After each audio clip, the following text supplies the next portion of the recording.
Life learning में आपका स्वागत है। सवाल आपके जवाब हमारे सीरीज में आज का टॉपिक है, क्या यमराज, यमदूत या कोई भी देवी देवता हमें लेने के लिए आते हैं?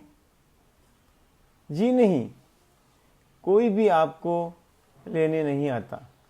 अगर सचमुच यमराज, यमदूत या कोई देवी देवता लेने आते तो केवल 15% हिंदुओं को ही लेने आते। बाकी के 75% अन्य धर्मों के लोगों को कौन लेने आएगा?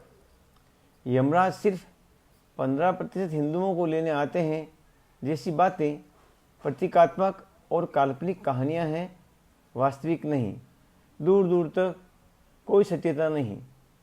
कहने का मतलब यह है कि मृत्यु के समय न तो कोई यमराज, न कोई यमदूत और न ही कोई देवी देवता आत्मा को लेने आते हैं।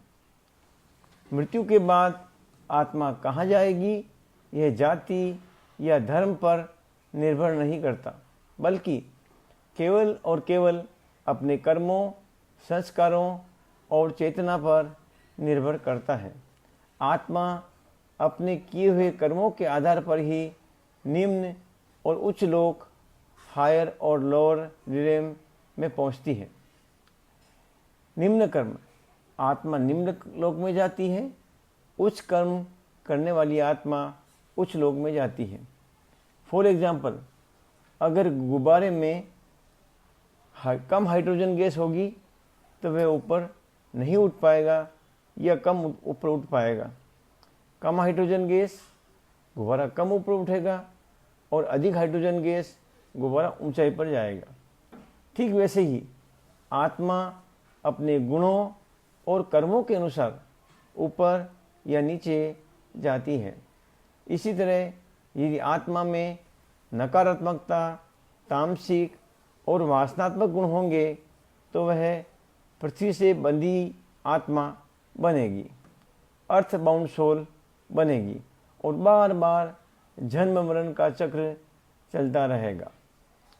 अगर आत्मा सात्विक और आध्यात्मिक चेतना में होगी तो ऊंचे लोक में चली जाएगी और वहाँ पर शांति, हल्कापन और उन्नति पाएगी।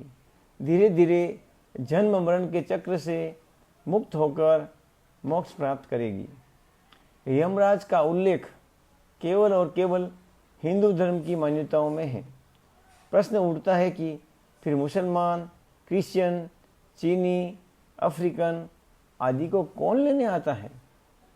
इसका निष्कर्ष यह है कि वास्तव में कोई भी आत्मा को लेने नहीं आता, बल्कि आत्मा स्वयं अपने कर्मों के अनुसार स्थान प्राप्त करती है।